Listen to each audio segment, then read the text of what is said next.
Start your day with Quaker Protein Instant Oatmeal. The instant oatmeal ready to help you tackle whatever your day brings. Like wrangling your toddler into their car seat. That was fun. Coaching your 6th graders soccer team. Go girls! And carrying all the groceries in one trip. Whew. Try Quaker Protein Instant Oatmeal, granola, and bars. Great taste and a good source of protein. Quaker, bring out the good. Ryan Reynolds here from Mint Mobile. I don't know if you knew this, but anyone can get the same premium wireless for $15 a month plan that I've been enjoying. It's not just for celebrities, so do like I did and have one of your assistants switch you to Mint Mobile today.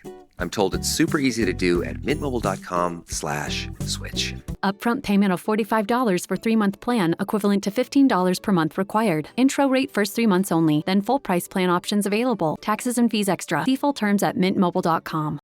Tonight on the Eyrie, we discuss some potential new and re-signings. We have a look back on the shambles that was Welsh Rugby's EGM, and we go straight into Shark Week. Looking forward to finally a fixture at the Brewery. Stay tuned.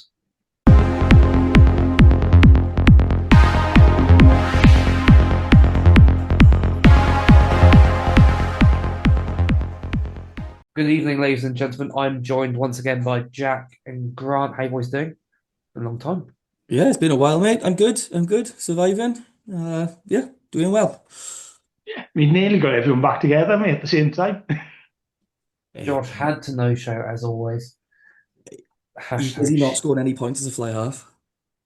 I think he's going to be our backup next season in the straight, so that's not too harsh on him. There's a couple pieces of news to start us off. Probably the big one. We've signed a player who's quite good. We did talk, I imagine you always did talk about the rumour last week, but it's been confirmed that we've signed Tom Rogers from the Scarlets, which that's quite a big piece of news. And it must make you wonder, what the fuck is going on at the Scarlets? Yeah, it is a strange one, isn't it? Like, I'm happy. I think Tom Rogers is a great player. We discussed it last week. I think it's a good signing. Good at fullback, good on the wing. Knocking on the door internationally. I know Josh said something different, saying, like he's not sure about it. He'd rather see like another playmaker coming in. But I think he's definitely going to add to the squad. It does, there are whispers coming across the Lougher Bridge of things going on at the Scarlets, and you have to assume that Tom Rogers will have had some information on those things. It seems it's such a strange move in terms of where both clubs are at to just like move across, and obviously everything's going to be speculation, but like you'd have to assume that, he had negotiations, people like agents and so on giving information. He's gone, well, I'd rather go across the bridge and play for the Ospreys for at least a season. It does. If I was a Scarlets fan, I wouldn't just be disappointed losing a player. I'd be sitting there thinking, what's going on here? Because a few months ago, you'd have said they were looking in a better position than we were. It's all against this backdrop, isn't it? This backdrop of uncertainty. Losing Tom Rogers to another club is one thing. Losing him to the people across the border, considering what's going on, that must raise a couple of concerns with a few people. Mm. I did find it quite interesting that Tom Rogers said he was looking forward to a new challenge, which, like, moving across the bridge isn't that new of a challenge unless it inclines that we're going to be playing him at fullback more than on the wing, where he's been debuting for Scarlets. Well, he offers something quite different as a winger compared to our other wingers, in terms of raw pace and a step, and someone who's a big guy, because we've got some pace there, we've got some good steppers there, we've got some big guys, but they're all separate individuals, and so as a winger, I think you can offer something. As a fullback, we're heavy on fullbacks in terms of talented fullbacks, so it does mean we've got more options. But again, the rumours of Jack Walsh leaving, he's not a straightforward Jack Walsh replacement, because Jack Walsh is your 10/15 or 15/10 as opposed to 10/15. So Tom is definitely a back three player, isn't he? Yeah, but I guess cast shadows and doubt over sort of Max Nagy and his place going forward in the squads because Justin Hopkins don't see going anywhere. Nagy hasn't featured a lot under the Mark Jones regime. Yeah. Yeah, Naji's been a weird one. Like he got the injury, didn't he? He got the ankle injury. And then he didn't play for a while. He's been in and out of the team since then. And I still think I think he's a good player.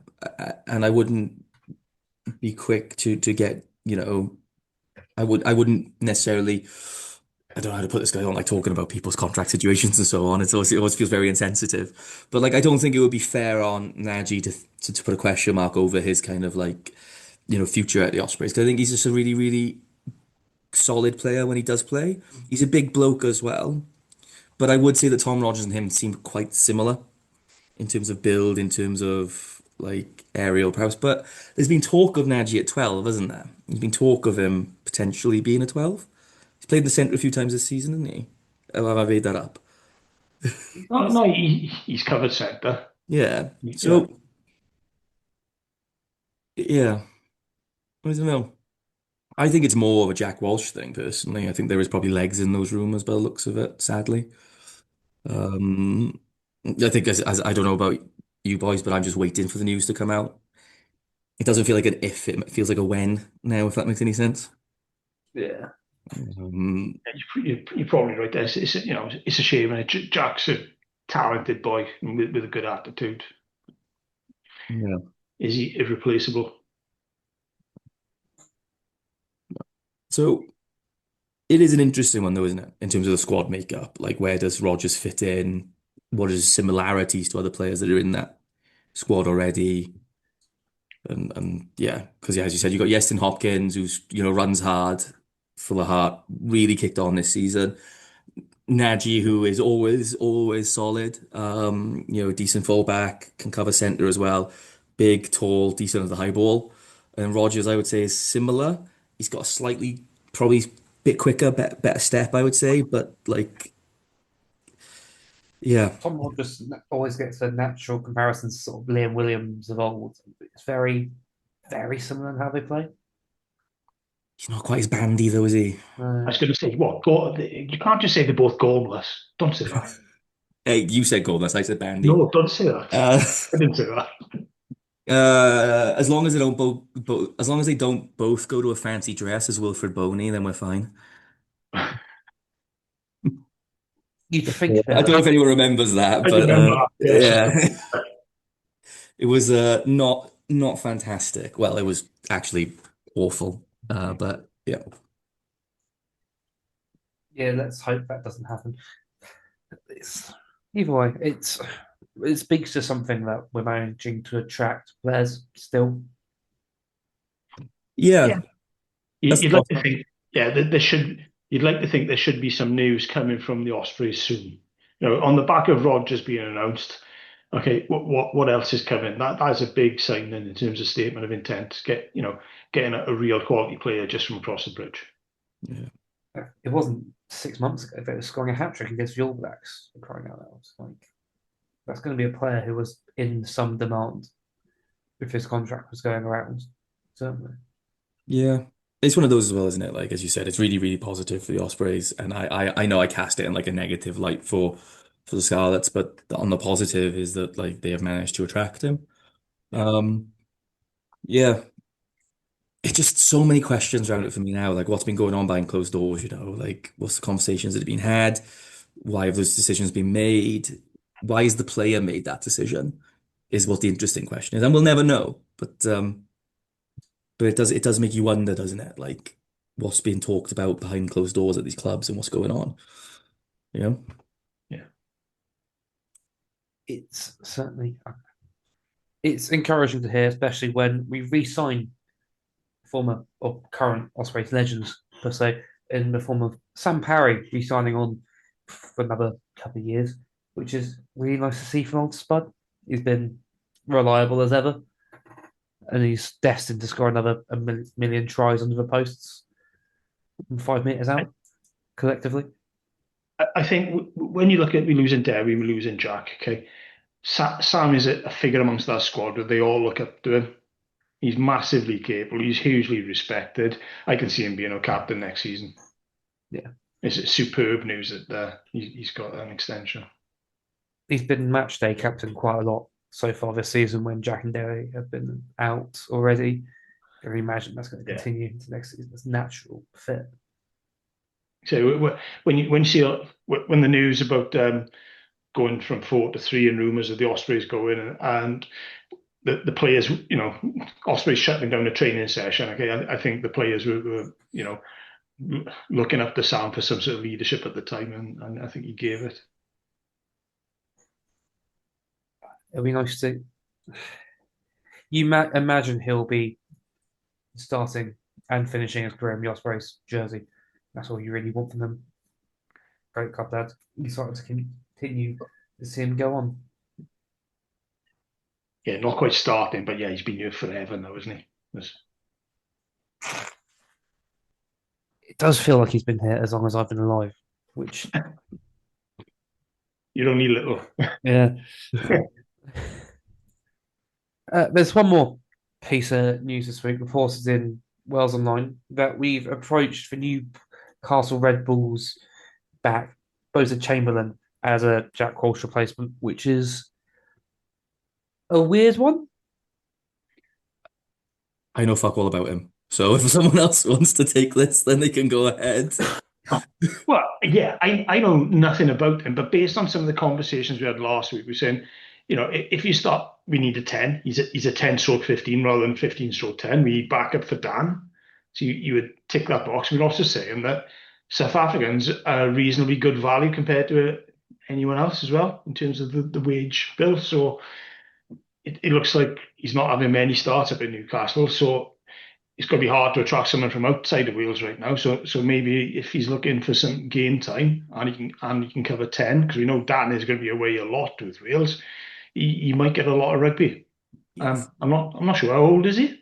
27. 27. I've got there's a stat here, Jack. You will remember him because Oh, you here we will know go. something about it. Do you know the game that we played against the Sharks where their 10 kicked 3 drop goals off goal line restarts? Yeah. That was Oh, him. Oh, for God.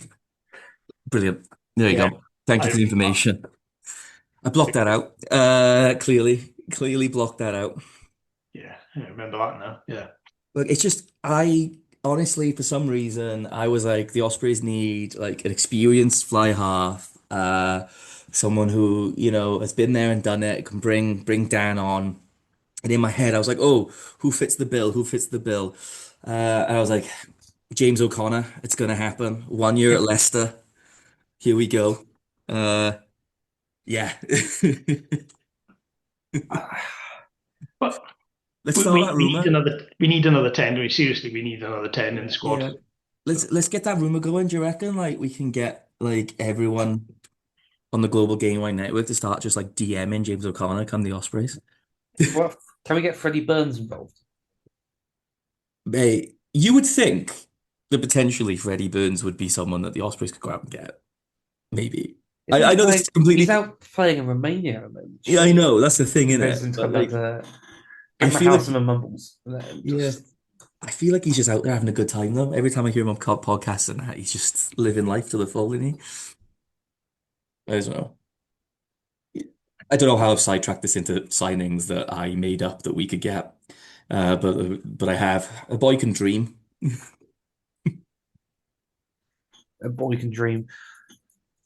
It's all right.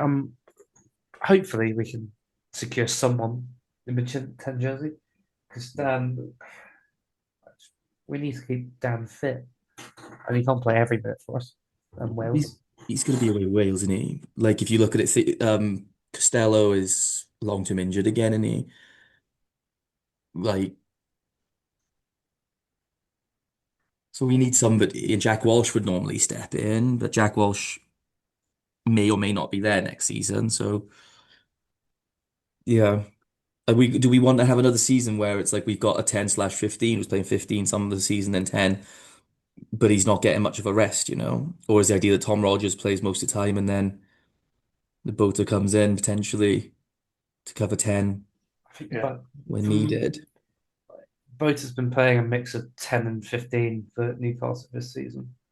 So I'd imagine we'd be signing him mainly as a 10 cover with Tom Rogers and, well, we still have Max Nagy and Justin Hopkins. I think Yeah. we have a lot of that in squad, though, don't we? And it's kind of a sign of like how squads are getting smaller, isn't it? This idea that we basically have lots and lots of players that can play 1 to 2 positions. If you look at the back row, if you look at like fullbacks, if you look at the centers, if you look at the wingers, they're all of them tend to have like the ability to play in multiple positions. And it's just because obviously the squad sizes are so much smaller now than what is actually needed. But this is what, there's got to be one of the key kind of elements of a player that, the regions and the Ospreys are looking at is that can they play multiple positions? That's a really good point, that is, Jack. I did a charity, or well, a warm up for a charity ride in May on the weekend with Ospreys in the community. I was talking to Neil Navarra, head of fundraising, and as usual, we weren't talking anything about cycling. We were just talking about rugby, and we were talking about the Bordeaux's performance. And he's saying, you watch them, and any player, when they're in the loose, anyone can drop into any position. Doesn't make any difference if you're a prop, a centre, a fullback, second row. If you're taking the ball first receiver, you know what you're doing, and everyone's set up, and everyone knows how to be a rugby player. So yeah, you might have a number on your back for set pieces, but apart from that, yeah, you need people who can generally, play rugby and move around a bit, and have that flexibility. Like you say, Yeah. there's one thing, just Bordeaux aren't exactly like struggling in terms of funding for these squads, so they haven't got players who can play anywhere for that reason. They've just got really good rugby players, and it shows on the pitch as well, doesn't it? Yeah. Yeah, it is exciting to see like that, like the squad coming together like that as well, because you would assume that most of those players then when they come in are ready, as you said, to play anywhere. You could see like a fluid attack. It's kind of similar, I guess, to, and I hate saying this, to what Eddie Jones was talking about with England in 2019 or whatever it was, where he was like, look, everyone's just got to be able to play, and that's that. Yeah. You know? Yeah, it's an interesting, like the way the squad's going to look next season is really, really interesting. Like the way that most of these players double up. But if who knows? He's not signed yet, so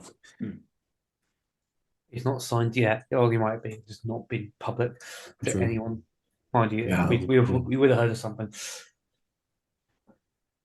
But one other big piece of news this week in that EGM took place on Monday evening, and it was a bit of a mess from everyone accounts that I've seen. The statements going all over the place, the WRU doubling down on 3 regions, effectively telling Cardiff and Dragons that actually, no, you are definitely safe, and putting even more doubts over the Scarlets more than us somehow.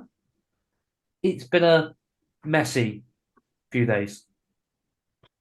I think I use the analogy for that, the EGM and the way that it was conducted. It's like my cat when my cat meows at the back door. Meow, meow, meow at the back door, claiming he wants to go outside, he wants to go outside, he wants to go outside. I'll open the back door and he'll sit there and stare at the back garden for a bit. And then I'll close the back door. And it's like you get what you want, which is this EGM. And then you remove all emotions before being in it. Like it just feels a little bit like got the WRU where you want them. They've got a platform to do what you need to do. And then it got gutted at the last minute, so then there was no direction in the questioning. That's what it came across as to me. I obviously wasn't there, but like from what I read, it just felt like they were having the meeting in the end because it had been called and they had to have the meeting because legally they were required to, not because anyone actually wanted to Yeah. not everyone, obviously I can't speak for everyone, but yeah, you see where I'm going with that. I'm sure Yeah. Greg's got more of an eloquent point to put on this. No, I think you're spot on. We have to have the meeting legally. The meeting had to take place, and so it's a damp squib from the club's point of view, who were asking for change. But we played right into the WRU's hands in terms of giving them an open opportunity to talk about what they want to do. And the fact that they're talking about doing exactly the same as they were planning 6 months ago, or was 6 months ago, 2 teams, I can't quite remember anymore. But we just given them open forum to present at the community clubs and just tell them why their ideas are still great. And it really is frustrating. I feel as if we had an opportunity to keep the foot on the throat of the people at the top and actually get some real meaningful change. But if we're not careful, we'll just carry on going the way we're going, with a level of frustration where people aren't being listened to still, and nothing's changed. Malcolm Hall's already stepped down. Richard Collier-Keywood, who's stepping down soon in the summer, is given the opportunity to present on something that he's not going to be part of, and it doesn't make any difference what he says or does now, from his point of view. Really frustrating. And to be honest, okay, I shouldn't be that surprised with the fact that the WRU still is so blinkered that they can't change direction and can't start listening to people who are trying to help them. Just feels all very childish. Yeah, it feels dictatorial, is what it feels like, which is it just feels like we've got this decision, we made a decision. I think, it's one of those, isn't it, where it feels to me like when, you know,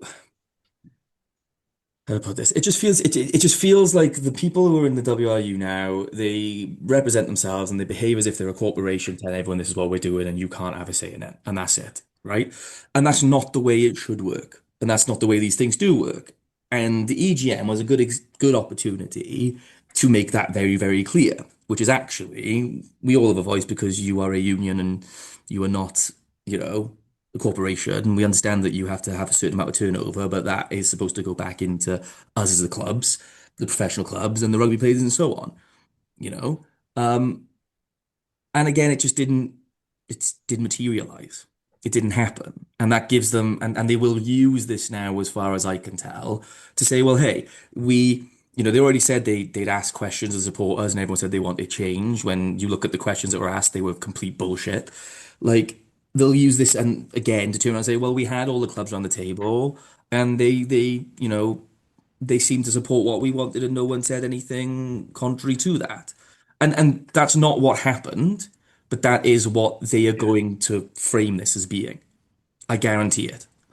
They're going to frame this as being, we sat down, we talked to everybody, and no one said, we told them what we were going to do, and no one has really said, no, this is a bad idea, this is a better idea. So we're going to continue with it.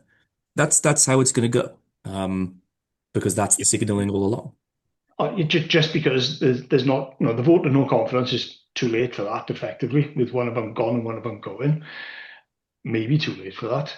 But the fact that what carried on from that was, okay, and we want to stop the progression of the plans to go from 4 to 3. It's all, we've missed out on being able to stop that dead in the water now, I feel. So we're still in for a long battle. It hasn't just happened, is it? It's not, we haven't just end up in this situation when we didn't see it coming. This has been years of mismanagement, not necessarily the people who are there now, but it feels as if we still haven't made any progress in the last 2.5 years, and we're still not rebuilding any trust with the clubs. It seems like we're making it worse in terms of the relationship. Well, it's not seems. Surely, the relationship between the WRU, the community clubs, the ex-players, supporters, has not been any lower. Is it that bad? Yeah.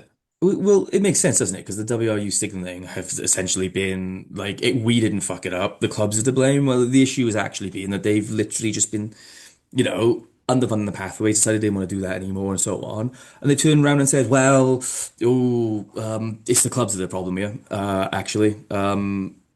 And something needs to be done about that. And we don't have the money to fund. So somehow they've managed to make their mismanagement look like it's the fault of the regions and the regional system because of their signaling. And then like I think what doesn't help is that people, your casual rugby watcher, the amount of people who say I watch Wales but I don't watch the regions, would be more than happy to probably go like, yeah, well, they haven't really challenged for anything in a while and so on. So they'll believe the narrative, but it's complete shit. Do you see what I mean? Like, yeah. And I think if people think people just got opinions of what's going on without knowing the full backstory, massive shout out to Squidge Rugby. Okay, if anyone hasn't seen it yet, okay, have a look on YouTube for how Wales destroyed its own team by Squidge Rugby. It absolutely hits the nail on the head of exactly what is wrong in terms of Welsh rugby right now. yeah, it's on my to watch list. Oh, yeah. Well done, boys. Brilliant. Yeah, no, yeah. maybe the most comprehensive view that you can get from an outsider's perspective, even though he's very much as invested as any of us sat here. Yeah. I admire his ability not to call anyone fuckwits throughout the video. Or ever, whenever I listen to him speak about anything, to be fair. Yeah. A certain level of you being a content creator. Are you saying I'm unprofessional? I'm saying that like this isn't your job. Yeah, good point. Good Yeah. point. I'm pretty sure, yeah, that a few fuckwits and a few fucks have flown out to various people that we've shared across the waves. Yeah, all totally deserved. I mean, I think there's a couple implications from what Abby Tierney said afterwards about how they're going to go down to three, and that they don't know how at all at the moment. They don't know if it's going to be one of the clubs drops off the map. They don't know if it's going to be a merger. They don't know if both clubs are going to drop off the map, and they're just going to create a new one. And I'm struggling to figure out which one would be the worst option because they're all like horrific.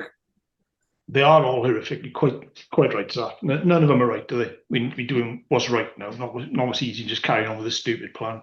I think if has anyone seen Rob Regan's post this week on LinkedIn, where he's again critical of the WRU, and he's also stating the fact that he was, a few progressive meetings with them, and he was offered that if he signed an NDA, he could have access to the finances.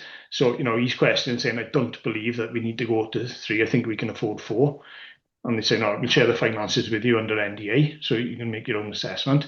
He's not been given any NDA to sign, and they've gone quiet with him. So again, in terms of your ability to tell the truth, there's no trust whatsoever, no transparency at all with the WRU right now. It's a lack of transparency, and I wouldn't mind betting that the reason why they say, no, we don't know how we're going to do it is because they're going to wait and see what they can and can't do with the Y11 bids, and if they can, if that is actually the easy option, like we all assumed, or if actually there are some legal issues with that, so they can't go down that route anymore. Yeah. I mean, apparently the bid has to be running out by next week. Oh, they'll extend it again, won't they? They're just going to keep extending it until their men get the. Well, it's the period of exclusivity, isn't it? So potentially, okay, if that's reached an end, then the WRU have got the option to go and talk to someone else again, or they could extend. Who knows? Did I get it right in saying they were going to get an external party in to do a review of their Oh, hiring processes or some shite? they're going to get an external party in to help find Richard Colley-Keywood's replacement. Another one. Yeah, that's Honestly, these consultancy firms would be licking their lips. You think they don't have enough money to fund the game? They don't have enough money to pay consultants to fund the game. It's odd. Yeah, well, Dave Redden will turn around like he did in Scrub 5 and say that is like a completely irrelevant point, and the money that they have and give to themselves and so on is like, they run an what was the term? They run an incredibly lean union, which is using again, corporate speak to describe something that is a union. If that doesn't tell you everything you need to know, I don't know what is, but like, yeah, God, honestly. Someone get me a soapbox. I'll go and just get this talking Castle Gardens. Microphone soapbox. This is just soapbox. Carry on, Jack. But incredibly lean, my arse. Yeah, that's the thing, is incredibly lean, and then pay rises galore and consultancies coming in and whatever else it is. And we might be the first union in the world with two directors of rugby. that's lean. That is lean, mate. Very lean. That's lean management. One director of elite and one director of rugby. Yeah, well, if they mean lean by the fact they're not putting any money into the pathways, then yeah, absolutely. But there we go. No coaches are being paid under our watch.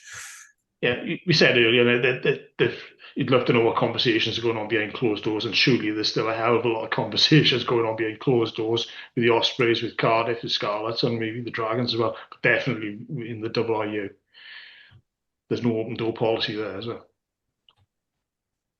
Sorry, I give it a week before the whole plan's changed again. Quite possibly, Zach. 6 regions by the end of the year, that's my bet.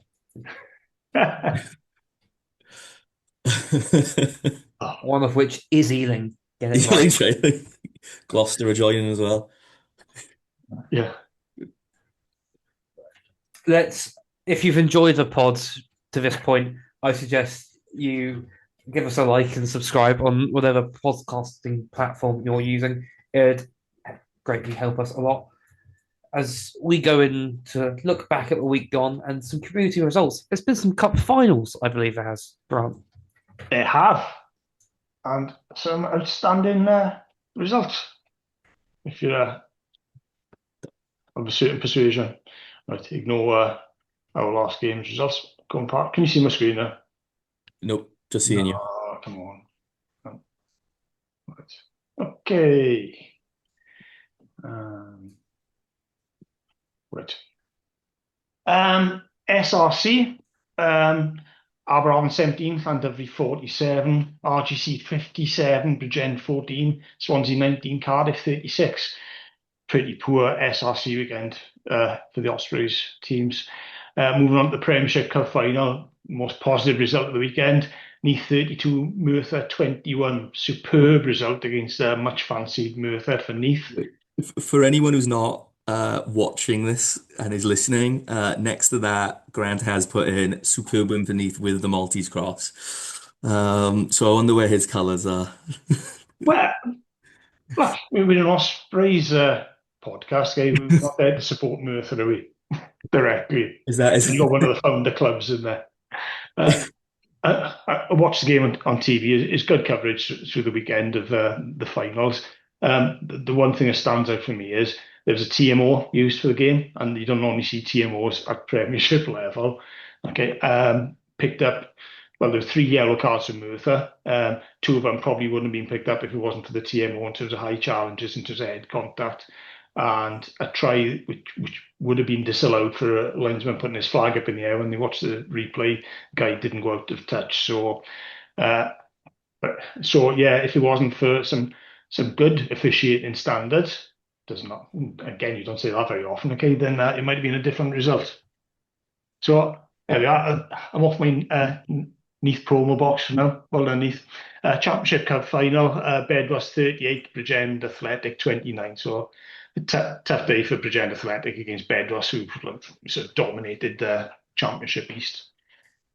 Championship West, Gleneath 38, Gosainen 10. I think that was last night. And then from the weekend, Crummock 0, Gleneath 31. So 2 wins from Gleneath in a couple of days.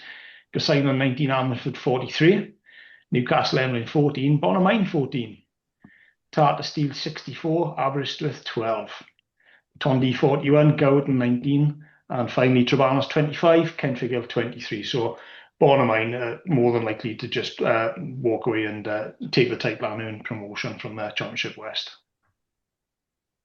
So the notes are on the side for a reason, not just to celebrate Neath winning the cup final again. But okay, moving across the east, Tondi Athletic 25, Kenfigill Athletic 17, and Whitchurch 25, Bridgend Athletic second 79. So that's leaving Whitchurch still on -4 points for the season, right at the very bottom of the bottom league. National League 1 West Central, Aberravon Green Stars 27, Antofagasta 21, and Ystrad 7, Hale K 29. National League 2 West Central, Aberravon Quins with their first loss of the season, 17-19 home to Porthcawl. Birchgrove 21, Pencoed 28, Brynaman 36, Morriston 14. League 3 West Central, Baglan 10, Nantymoy 36, Brincoch 45, Maesteg Celtic 19, Resolvent 26, Ricos 15. Seven Sisters 14, Tonmouth 12. And finally, Tonna 14, Carmarthen 22. So Carmarthen and Brincoch looking at promotion at the moment, and it looks like Baglan are definitely on their way down from League 3 West. League 4 West Central, Bridgend Sports 8, Britain Ferry 29, Cwngors 10, Bonamine Athletic 29, Gleis 3, Penlan 32, and finally Pontardawe 41, Crinan 36. So Gleis are almost definitely down there. I think they need a miracle to survive demotion there. League 5 West Central, Cwmgrach 38, Cwmtwll 15, Dunvant Athletic 50, Cwmllynfell 13. and Glencorrwg 27, Banwan 14. So Cymroc are well clear at the top of League 5 West there. And then that's the community results this week. Big win for Neath. Great day, great week to be Sam Parry, must be said. Yes. New contracts and coaching a team to a cup final, and great week for him. Shall we try? Is he going to make it? 2 wins in 2 weeks. We're home to the Sharks this weekend. It's 7:45 kickoff. How are we feeling about it? Sharks have named a pretty fully loaded squad coming down. Did you see the list of players they're not bringing? It's a big list. So I looked at the squad list for the players coming. I thought, oh, that's a strong team. And I looked at the list of the players that weren't coming because loads of Sharks fans were kicking off. And I thought, my God, there are some names there. It's insane, isn't it? It's like a tale of two different, completely different unions and completely different kind of structures, isn't it? But nevertheless, we'll smash them. So there you go. That's Well, if you look at form, okay, we are really good in Bridgend, and the Sharks are terrible away from home.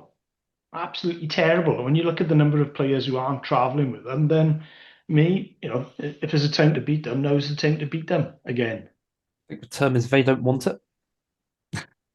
they don't want it. Can you imagine someone standing there shouting that he doesn't want it? He's not travelling, but Yeah. Evan doesn't want it, boys. He doesn't fancy it. Oxenche, he doesn't want it. He doesn't want to be in a scrum with Reece Henry. I blame him. Hey, did you listen to his For the Love of Rugby South Africa where they were talking to Oxenche about scrummaging? Yeah, about the difference in the North and South Hemisphere. Yeah, I'm glad I'm not in the front row. Let's just put it that way. Like, I'm glad I never played in the front row and I had no interest in doing it because that sounds horrific. They're having open conversations about pushing to the point of blacking out, and they. Yeah, I'm good for that. Yeah, I'm good. Yeah, I've been there, done that. I remember last time the Sharks won away. So was it when Boeta Chamberlain kicked 3 drop goals against us? Well, I don't remember that, so yeah, good point. I did know it was him. I remember the drop goals, thinking, "Come on, stop it, man! He's done it again. Don't kick anywhere near him." Bloody goal line dropouts. Right. But I had a look, okay, and I started asking ChatGPT and Copilot and various AI tools for advice in terms of what do you think the result's going to be? And both ChatGPT, Copilot, everything I could get a hard score for, had us winning by about 3 points. And everything I wouldn't give a hard score still said, I reckon home advantage will do the Ospreys. I go, okay, I'll bite to artificial stupidity on this one. How many gallons of water have you burnt looking for Osprey scores there, mate? Not as many as they did converting pictures of us into Lego people. Minus Josh, because Josh never turns up for anything, does he? So he wasn't in the photo. Yeah. Look, he's probably right now not scoring any points in a 75-0 win. Like, so. I hope to God the kicker doesn't go off, okay, and he's got a kick. Do you know what? We should go and watch one of his games. Yeah, we should. Oh, live pod next Wednesday, is it, from somewhere in Gloucestershire? Live pod for somewhere in Gloucester. Get a load of tins. Let's get down there. I love that. If he makes a cup final, okay, that's it. Eyrie pod asked to leave, like, local rugby game. Yeah, I would say I'm there to support, but not really there to support. I'm not there to support. I need to think of my top 10 abuse. Yes. Yeah. So, back on topic. Yeah. we should do them, right? We should do them. Like, they're not good. They knocked it away from home. They've left some key players behind. You just got to go out there. And if we give a good performance, and we've given loads of great performances in the last couple of weeks, and lost narrowly, which must be so frustrating for those boys. Okay, you would have thought, okay, right, we're not playing badly. If we come up against someone slightly weak and we're at home, okay, right, no, last three games, was it two away losses and a home win to Ulster, remember? That's the last three games. Well, they're one spot above us in the table, which means they've been pretty similar to us all season in terms of form. And I just think that, yeah, they don't tend to travel well. They are gonna have a long journey. Do they have? This is gonna sound negative because I'm also implying that like the Ospreys don't really have much to play for anymore. But like they have a bit to play for, but you know, what are the Um, chances? So it'd be like I wonder if they do fancy it or not. I wonder if after a long travel down Scotland and Wales, isn't it? They're going up to Scotland after that. Like when Yeah, I don't. There's like everything is against the South African teams when they travel. Do you know what I mean? Like everything's against them. The same way as when we go out there, it's against us in terms of the traveling and how do you fit all those players onto a plane and how do you acclimatize and so on. So, like the last thing you really want is to be rocking up to Brewery Field and having Grant Burney booing at you. So Oh, number four, who are you? I was expecting that, Smith. Oh, who are you? you're gonna score three drop kicks and I'll forget who you are. Like, Yeah. so. We should win. Should be a win on this one. And as you said, we've been playing some good rugby. It's easy to think that because there's been a few losses, that not been playing like that well. But the Ulster I game was mean, good in patches. The we Connacht can game was, good. Like, we could argue we should have had two wins that last three games. yeah, Like yeah. full on robbery against The Ulster. only, the only worry is South Africans bring physicality in abundance, and I thought they were pretty poor with Ulster's physicality. A couple of weeks ago. On times, but it's still there. So like, they're gonna have to, kind of get stuck in and bar up a bit, more than they did against Ulster, I feel. Mind you, we've had 2 weeks at home twiddling our thumbs. You'd hope that we're fully rested up for it. Yeah. Especially we've got all our internationals back. Delhi's still out, but like that's the only real notable exclusion at the moment for injury. Yeah. Like we should be able to go pretty much first choice. And at that point, I don't see Moriarty's banned, isn't he, still, for this one? the areas. Yeah. So the only thing I wonder is, are we going to do anything different with the back row? Because for the last few games, we've picked an intentionally big back row every single time to compete with the opposition.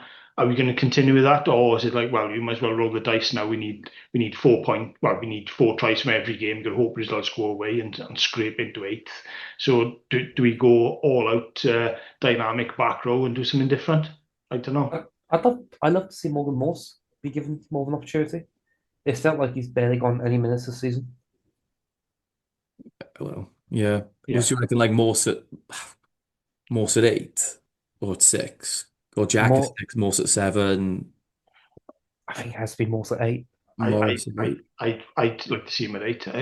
It's got to that point in the season that Moriarty's missing the game. Morgan Morris is playing out of his skin. Fair play, okay. And you got and out of that, okay, Moriarty could play six or seven, Mm. but those two are really are eights, okay. So I think it's his turn to have a run out.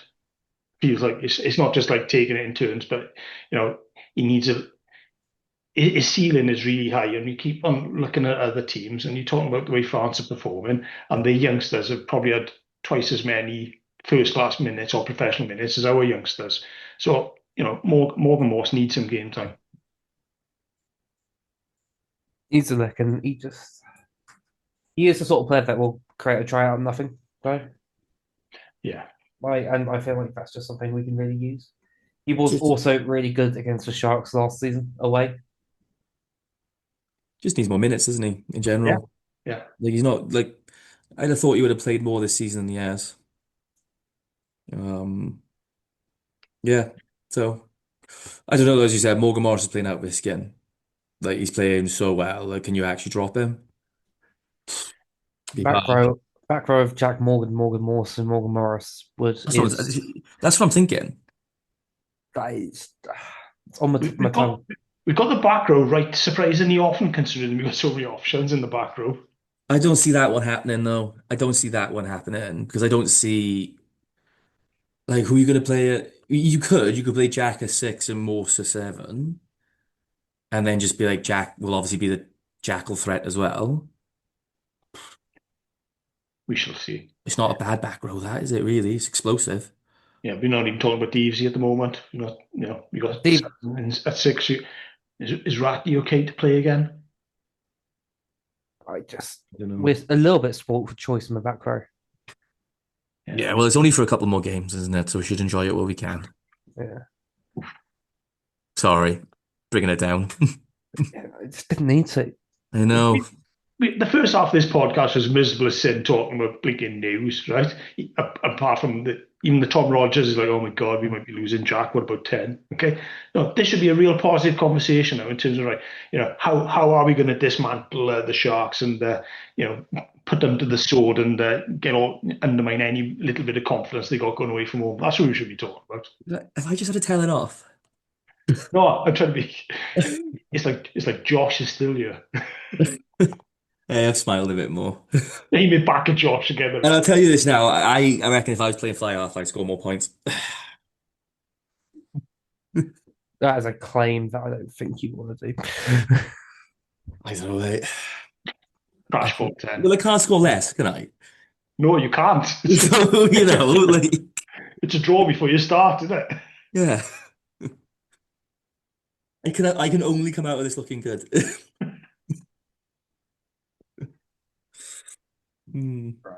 Right. So All right, let's get through this. All right, Jen, something funny in a score prediction. Jack, please start us off.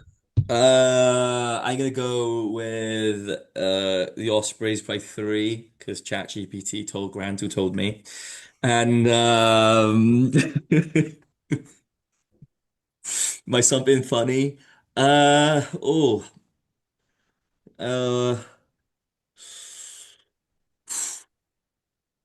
I don't know, boys. I've not got anything funny. You know what? Someone is actually gonna shout at Oxenshire. He doesn't like it. He doesn't fancy it. Give it a go. They don't like it, man. They don't like it. Mr. Mandarin. Ron? Ospreys by 8. Ooh, something funny. Oh, maybe the ball sailing over the post, hitting the marquee, and the marquee collapsing on whoever's left inside it. Sounds very Welsh rugby. So wait, after all that water that was used, you didn't even go with the prediction that you were given. Artificial stupidity. I've got natural stupidity, so I'm using mine, right? I feel like I'm going to be a little. I think Ospreys by 14. Ooh, 2 clear tries, clear. come on. But I think we're going to score 3 drop goals. I've got my restarts, Yeah. which I feel will be very funny, naturally. Yeah, Dan's got it in him. All from goal line dropouts. All from goal and dropouts, Yeah. naturally. Like he got a taste for them against Italy. He's just going to Oh yeah. ban it. I think with that, there's no more time for us on this week. Pop for the pod, gents. Thank you for joining me. Hopefully, I'll get to talk to you next week after an astounding win, previewing a trip to Cardiff. Good night, all. No Right.